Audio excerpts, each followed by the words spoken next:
book can take you anywhere. Turn the pages and you'll be there. Come on, join us, you'll see.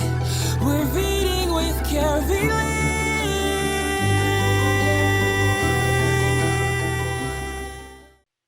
Hi, friends, and welcome to another Read with Carylee.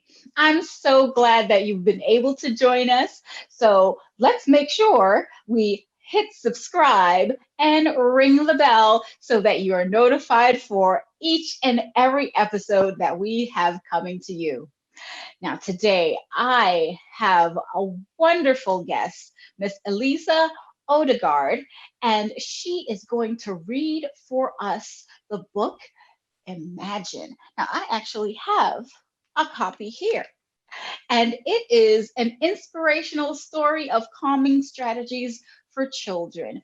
And we may just need to calm it down. And Miss Elisa is going to give us some strategies and tips for us to be able to do so. So, Miss Elisa, welcome to the show. Thank you so much, Carylee. I'm so honored to be here. Yes, and we see that you have a very great background today. So, where are you reading to us from? So I am in the snowy state of Minnesota, in Burnsville, Minnesota, and I'm actually sitting in my classroom because I am a first grade teacher and I'm teaching virtually right now. So that is where I'm Oh, sitting. Yes. that is wonderful. You are, I believe, our first author from Minnesota. Oh, yeah. So, welcome. Right. And without further ado, I'm going to turn it over to you so that we can get a little zen and calm today. So, go ahead and let's dive right into the story. Thank you so much. I would love to. So, hello, all the friends that are out there now who are ready to read with me.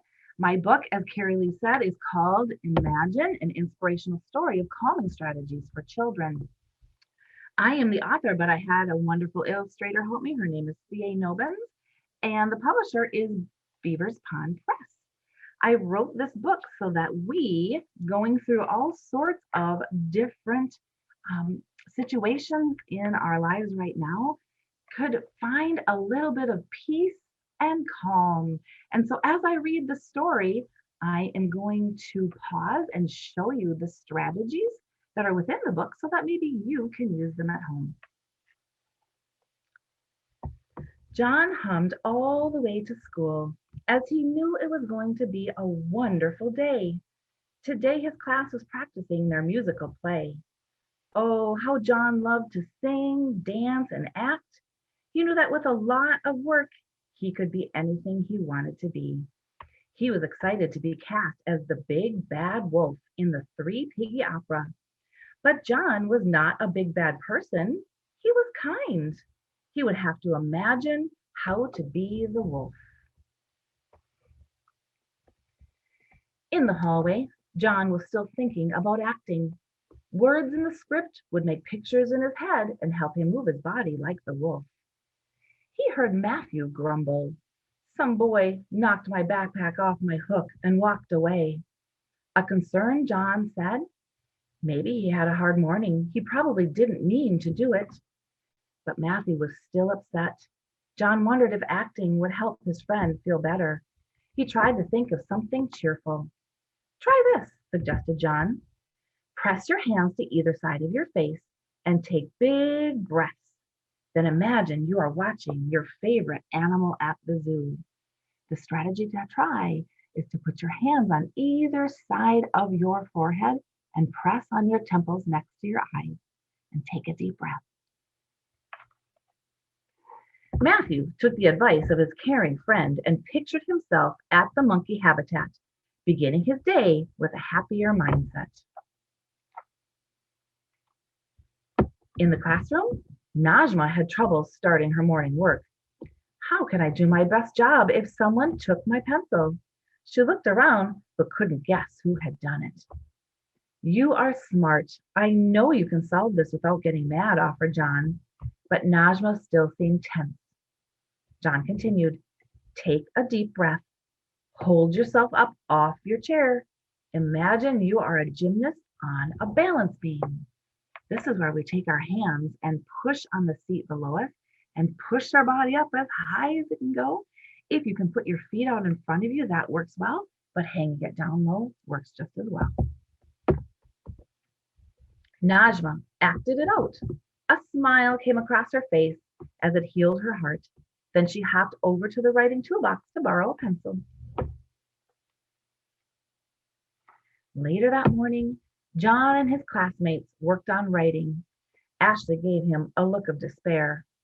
I don't know what to write because someone was talking during our teacher's directions, she explained. John thought about how a director would encourage an actor. He explained the assignment, then said, you can do it, Ashley.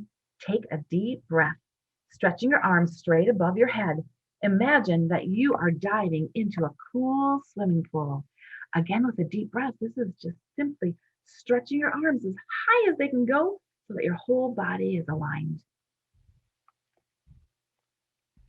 Ashley loved to swim. How sweet of John to remember.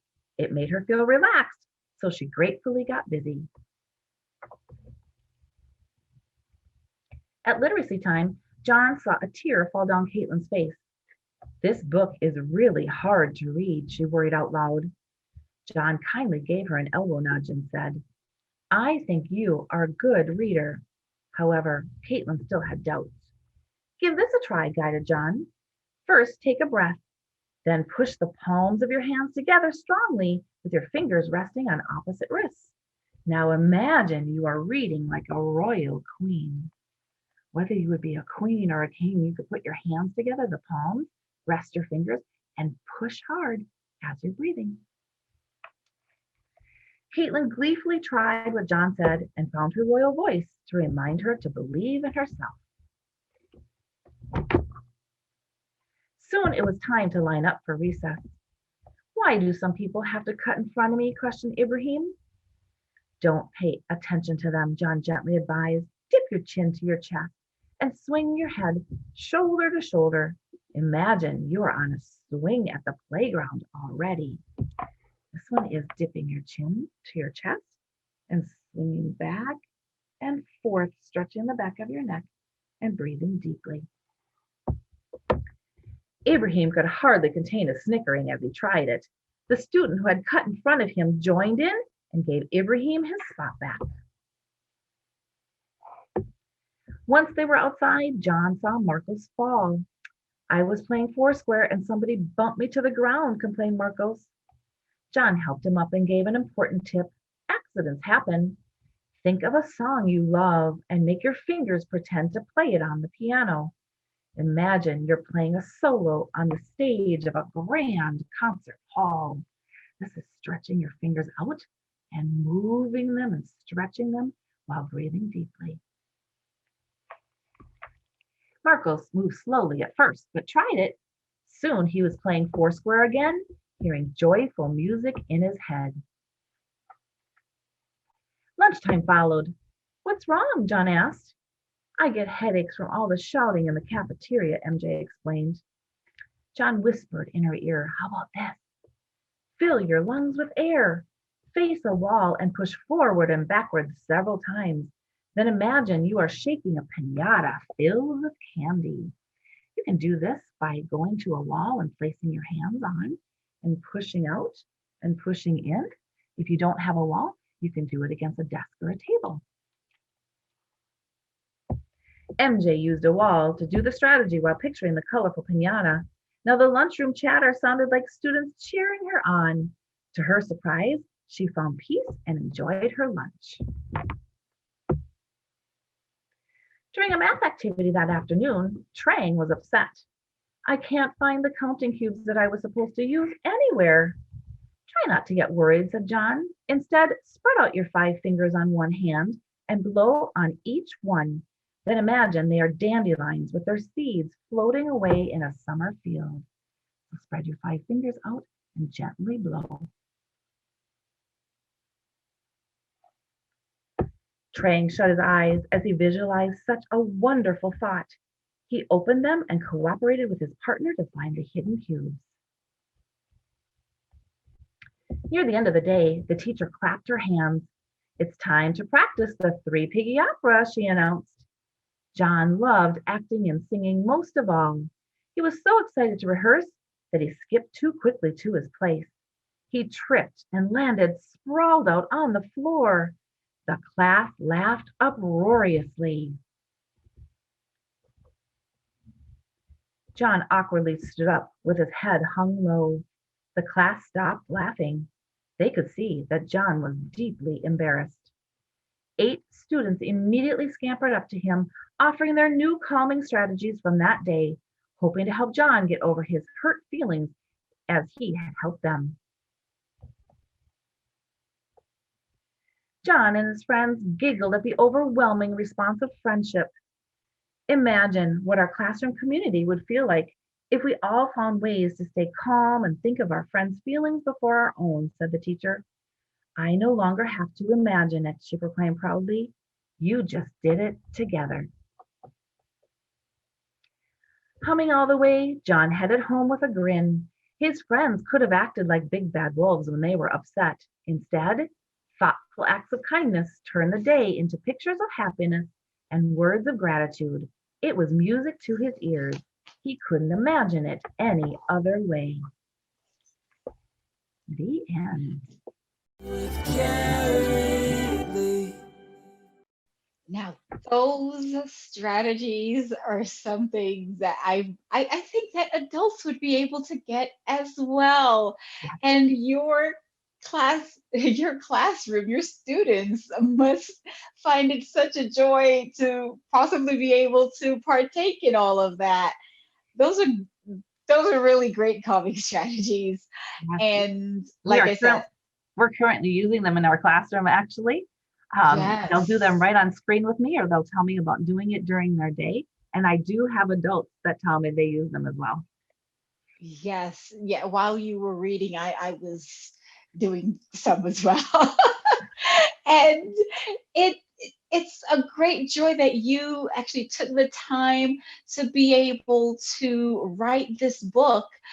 Now, could you tell me what exactly was your inspiration for writing the book?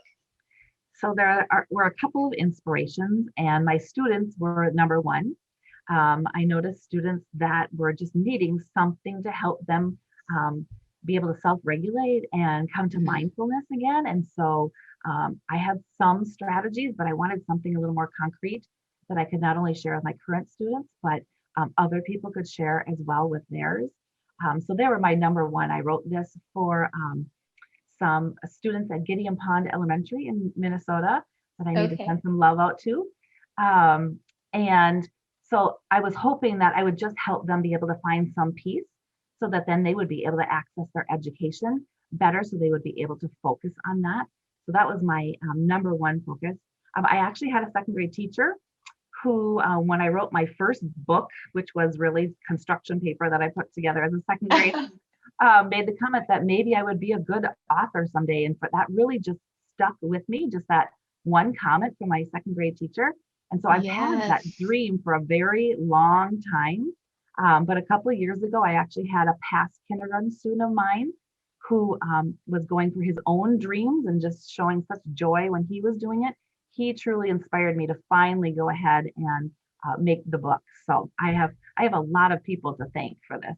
Oh, that is awesome. So from, your second grade teacher all the way up to a student that you had that inspired you, that's great inspiration to have, and to let people know that, it's not just something that had to be a burning passion for you when you were younger, but you can draw inspiration from different people in your lives to be able to do this. So, and that inspiration from that kindergarten student, he's actually the main character in the book. Oh, that is amazing. So what does he think of that? I think he was pretty thrilled. He said he was honored, and I still connected with him. So it's pretty fun to see that really only just a small bit of kindness and compassion really can make a big difference in somebody's life. Yes, absolutely. And, we saw that you drew inspiration from, your teachers and your students to write this book. So what were some literary inspirations that inspired you when you were growing up? Oh, I love this question, and this question is hard at the same time because there's so many. Um, my Especially as a teacher. Yes, yes. And I still love children's literature. All of my life, I have read children's books. So, and both of my parents were elementary school teachers too. And so we had a Mhm. lot of books around our house. And so I was thinking about just the books that really shaped me as a reader. Um, and one of the ones that I thought of really is it's a classic. It's called The Little Engine That Could. And I actually have like the original copy from when I was little that Oh, my wow. parents had as Yes. pictures. And it's a simple story, but it really lasts through the test of time because it Yeah. really encouraged me to do so many things in my life because it just taught me to never give up. And so that's very true with this book now that I've written too, that even though I started the dream when I was 7 years old, now that I'm much, much older, I didn't give up. So I'm hoping to give that message to all of the readers too. Okay. And I'm going to throw a bonus question at you here. So, which one of the characters in the book would you say um, is one that you may need to do on a regular basis, or one that can inspire one of the movements that inspires you on a regular basis? Wow, that's a good question that I haven't thought of before. I do all of them, but there's something where music is a big part of my life too. It's something that helps me be calm, and so I Mhm. often love to, whether I listen to it or not, I do love the piano strategy one just because I get such Okay. joy. I have so many pictures in my head of how Yes. music is important. So yeah, piano player is one of my favorites for sure. Okay, awesome. And you know what? I would say that may be one of my favorites as well. I talk with my hands a lot. So playing the piano, I could play the piano all day. Well, Elisa, thank you so much for joining us today. It's been such a pleasure to have you to calm us down and give us some tips for relaxation and just getting to where we need to be in a centered space. Yeah. Thank you so much for having me. I wish everyone well, and I wish you well with all of your endeavors. Thank you. Thank you. Thank you. Absolutely. And thank you to our friends for joining us for another Read with Carylee. Be sure to join us next week for another author that may be from down your street.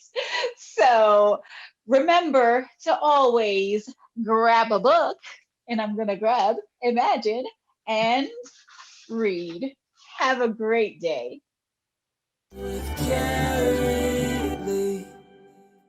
Thanks for watching another amazing episode of the Read with Carylee Show. We have amazing authors coming by every week. So don't forget to like, comment, and subscribe below. You don't want to miss a thing.